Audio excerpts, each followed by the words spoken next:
దేశ ప్రధాని నరేంద్ర మోడీకి 74 సంవత్సరాలు. బీజేపీ, ఆర్ఎస్ఎస్ స్వయం ప్రకటిత నిబంధనావళి ప్రకారం ఆయన వచ్చే సంవత్సరం రిటైర్ కావాలి, రాజకీయాల నుంచి తప్పుకోవాలి. అయితే ఆయన అది వైఖరితో ఉన్నట్టు లేదు. ఆయన మూడోసారి ప్రధాని కావడానికి ముస్తాబైపోతున్నారు. అంతేకాకుండా 2047 వరకు అధికారంలో ఉండటం తనకు దైవదత్తమని విశ్వసిస్తున్నారు.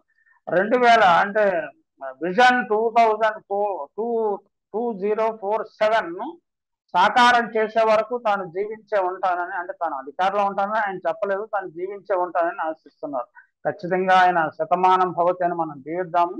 ఎందుకంటే ఆయన బలమైన నాయకుడు, దేశంలో ఒక విశిష్టమైన ఒరవడిని ప్రవేశపెట్టిన నాయకుడు. అయితే 2047 వరకు తాను జీవించి ఉంటానని భావించడము, తాను అధికారం దైవదత్తం అని భావించడం అనేది కొంచెం అతిశయోక్తిగా మనకు కనిపిస్తుంది. కొంతకాలం అధికారంలో ఉన్న తర్వాత ప్రతి నాయకుడికి మెగ్లోమానియా అనేది ఒకటి ప్రవేశిస్తుంది. తమ అవతార పురుషులమని, ఏదో దైవాంశ సంభూతులమని భావిస్తారు.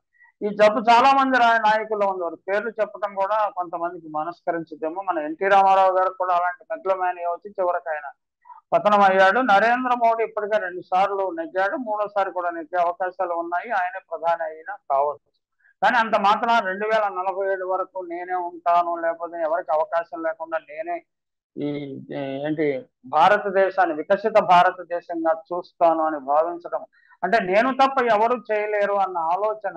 అది ఫ్రెంచ్ రాజు లూయి 14 ఆలోచనలు ఉంటాయి, నా తర్వాత అంతా సర్వనాశనమే అన్నట్టు. అలా ఉండటం నిజానికి నరేంద్ర మోడీ కూడా తప్పుగా భావించాల్సి వస్తుంది. నరేంద్ర మోడీ అవసరమైన యంగ్ లీడర్షిప్ ని కానీ తన వారసుని కానీ నర్చర్ చేయాల్సిన బాధ్యత ఉంది. మరి ప్రతి మంచి నాయకుడు తన వారసత్వాన్ని తన కొడుకు బిడ్డలని కాదు, రాజకీయ వారసత్వాన్ని కొనసాగే విధంగా తీర్చిదిద్దటం ఒక విజ్ఞత గల నాయకుని లక్షణం. అటువంటి విజ్ఞత నరేంద్ర మోడీకి ఉన్నదని మనం ఆశిద్దాము.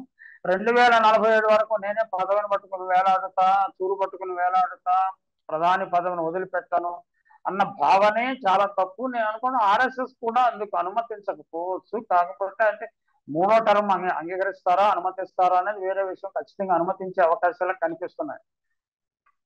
వదల బొమ్మాళి అన్న తీరులో నరేంద్ర మోడీ తన వైఖరిని పెంచుకోవడం చాలా దురదృష్టకరం. ఎందుకంటే ప్రతి నాయకుడు ఎప్పుడు ఎదగాలి, ఎప్పుడు వదగాలి, ఎప్పుడు వదిలేయాలి, అధికార వ్యామోహాన్ని వదిలేయాలి. మన రాజకీయ వానప్రస్థం, మన రాజులందరూ వానప్రస్థానికి వెళ్ళిపోయేవాళ్ళు, సన్యాసానికి వెళ్ళిపోయేవారు చెప్తారు. మరి పురాణ పురుషులుగా వారసులుగా మనం బీజేపీ నాయకులు చెప్తారు కదా, మరి వాళ్ళ పద్ధతిని ఎందుకు ఆశించారు? నిజానికి వానప్రస్థం వెళ్ళకపోయినా కనీసం 75 సంవత్సరాల తర్వాత సన్యాసాసనం, అది రాజకీయ సన్యాసం అనొచ్చు, మొత్తం మీద ప్రాపంచిక సన్యాసాన్ని కూడా వదిలేసే వయసు. అయినా నేను 2047 వరకు ఉంటాను అన్న భావన ఆయనలో కలగటం అనేది, 2047 విజన్ పూర్తి చేస్తానంటే ప్రజల్లో, ఆయన అభిమానుల్లో విశ్వాసం ప్రేరేపించడానికి ఎన్నికల ప్రచారంలో ఆయన మాట్లాడి ఉండవచ్చు. కానీ అది వినటానికి కొంచెం విడ్డూరుడు. అదే సమయంలో బీజేపీ నాయకులు ఒరిస్సా ముఖ్యమంత్రి నవీన్ పట్నాయక్ అనారోగ్యం గురించి, ఆయనకు వయసు అయిపోయింది, ఇంకా ఎందుకు పదవిని పట్టుకుని ఏలాడుతున్నాడని విమర్శలు చేయడం విదూరంగా ఉంది. ఆయనకి ఇప్పుడు 77 సంవత్సరాలు, నరేంద్ర మోడీకి 74 దాటి 75లో ప్రవేశించి ఉండవచ్చు. మరి ఏం పెద్ద తేడా ఆ విషయంలో? ఈయన చాలా దైవాంశ సంభూతుడు, ఆయన దైవాంశ సంభూతుడు కదా. ఈయనకు రాముని కరుణ ఉంటే ఆయనకి జగన్నాథుని కరుణ ఉన్నదని కదా వాళ్ళు భావిస్తారు ఒరిస్సా ప్రజలు. అందువల్లనే ఆయన మళ్ళీ అనుకుంటున్నారు, మళ్ళీ ఆయన ముఖ్యమంత్రి అవుతున్నారు. నవీన్ పట్నాయక్ వయసు ముదిరిపోయిందని, అందువల్ల బీజేపీని నెగ్గించాలని, యువ సీఎంకు అవకాశం కల్పించాలని బీజేపీ కోరుతుంది. నరేంద్ర మోడీ కూడా తన ఒరిస్సా సమావేశాల్లో అనేక మార్లు ఈ విషయాన్ని చెప్పారు. మరి నవీన్ పట్నాయక్ వర్తించిన నిబంధనలు ఈయనకు వర్తించవా? అదే రూల్ ఈయనకు వర్తించదా? అదే సూత్రీకరణ ఈయనకు జరదా? ఈయనకి అమలు కాదా? తన అనారోగ్యం గురించి బీజేపీ అబద్ధ ప్రచారాలు చేయటాన్ని నవీన్ పట్నాయక్ తీవ్రంగా తప్పుపట్టారు. ఆయన వయసు 77 సంవత్సరాలు, మోడీ వయసు 74 సంవత్సరాలు. నవీన్ పట్నాయక్ రాష్ట్రమంతా పర్యటించి అసెంబ్లీ లోక్సభ ఎన్నికల్లో ప్రచారం నిర్వహిస్తున్నారు. నరేంద్ర మోడీ ఎంత యాక్టివ్ గా ఉన్నారో ఆయన కూడా అంత యాక్టివ్ గా ఉన్నారు. అంటే మృత్యువు అనారోగ్యం ఎప్పుడు ఎవరిని కాటేస్తుందో మనకు తెలియదు కదా. కాకపోతే ఎందుకంటే వారిని అనవసరపు ప్రచారాలు చేయటం, అంటే బీజేడీ ఉన్న పాపులారిటీని తగ్గించి బీజేపీ ఆయన రిప్లేస్ చేయాలని ఒరిస్సాలో ముఖ్యమంత్రి పదవిని సంపాదించాలని గట్టి ప్రయత్నం చేస్తున్నది.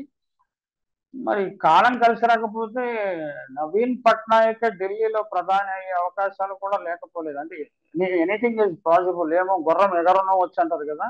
Is the most non controversial politician available now in Indian political scenario. కాబట్టి ఏదైనా జరగవచ్చు. అందువల్ల అబద్ధపు ప్రచారాలు మానటం మంచిదేమో బీజేపీకి. అలాగే అనవసరపు ఊహాగానాలు చేయటం కూడా సరికాదు. నరేంద్ర మోడీ 2047 వరకు యాక్టివ్ గా ఉండే అవకాశాలు చాలా తక్కువ. ఆయన గురువు ఎల్కే అద్వానీ ఈయనే కదా బలవంతపు పదవీ విరమణ చేశారు. అలాంటి బలవంతపు పదవీ విరమణ చేస్తే నరేంద్ర మోడీని కూడా చేస్తే ఎవరో ఒక నాయకుడు పుట్టుకొస్తాడు. అంటే కాలం ఎల్లవేళలా ఒకరి తరఫునే ఉండదు.